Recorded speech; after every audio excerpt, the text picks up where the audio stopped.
This is how the rest of your life will be. Yes. Already. All right, you guys.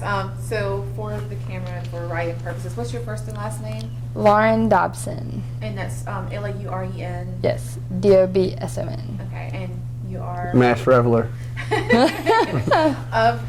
Take us through what happened the other night. Just take us through what happened during the parade the other night.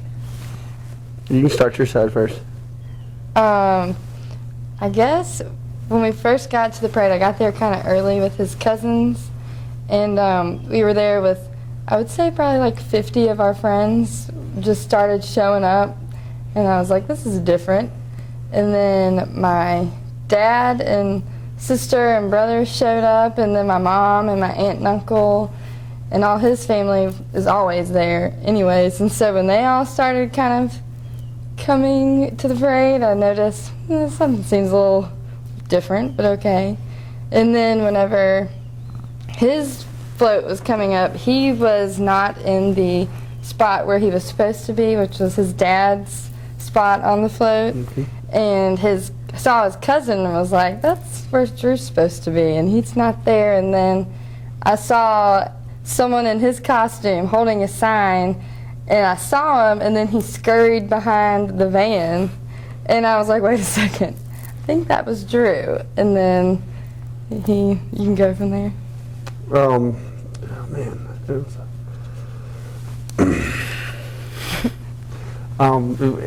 It all started about 6 weeks of planning. The hardest part was, not spilling the beans to her. I was able to keep it a secret for a good little while, and then as it got closer, I just got so excited and couldn't help but let my friends know, what was going on. I'd say the most nerve-wracking part was the logistics of everything, making sure that she was where I needed her to be when I rounded the corner. And if you notice in the video, I did kind of scurry behind the van, and things didn't go the way I planned, so I kind of improvised a few things. But it was great. I don't know. It's just fun. So this started out as a regular parade for you. You knew this was your now fiance's parade route, and you were just going there to enjoy yourself. And so you had no idea then until friends and family started filing in, and then you said something's not quite right, but you still didn't know. No, I had no idea. How hard was it for you to keep this a secret for 6 weeks, and how did it feel for you to finally execute your plan? You can't explain how it feels to finally execute the plan. It's a feeling. It's the most fun I never want to have again. It was the toughest part was really trying to keep it a secret to myself as long as I did. About 3 or 4 days before, I proposed, that's when people started finding out, and that's when the word got out, and that's when, I enlisted their help to get her to the front of the barricade and help out. So at that point, the ball was rolling, and there was nothing you could do to stop it. So it was great. So what were the improvs that you had to make? Well, originally the float was supposed to be right there behind me. I actually got a little overzealous and was about 300 yards in front of it when I first went over there. And I had some friends that were going to film it from the inside of the fence that were actually sign carriers walking with me.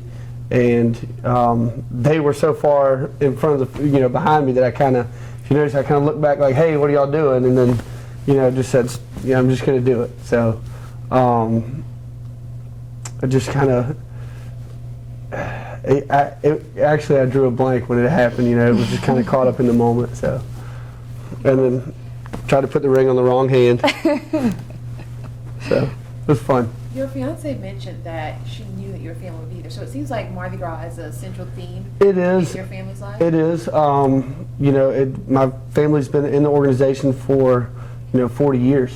Somebody from our family's been riding it, and actually the whole float is nothing but family members for us.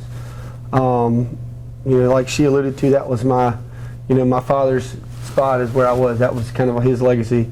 I stole the idea from my uncle about 20 years ago. He proposed to his fiancee, now wife of 20 years, I guess, during the parade. So I kind of stole an idea from them, but with social media nowadays, it just took off. So it was very special. I wish my dad could have been there, but unfortunately he's not with us anymore. So it was kind of nice leaving that, in his name, his legacy. You know, it all started 3 years ago when I asked her to go to the Crew of Columbus Ball with me. Is where, you know, we started our journey together, and I felt it was only fitting to, you know, really take the next step from there. So.